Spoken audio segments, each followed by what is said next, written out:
के निदान हो। प्यार से 1000 गुना बड़ा बलिदान हो।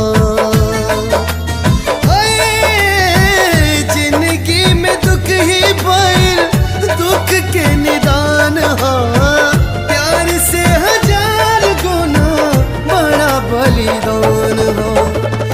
का जाने कैसन किस्मत लिखल बाटे माथ में हो।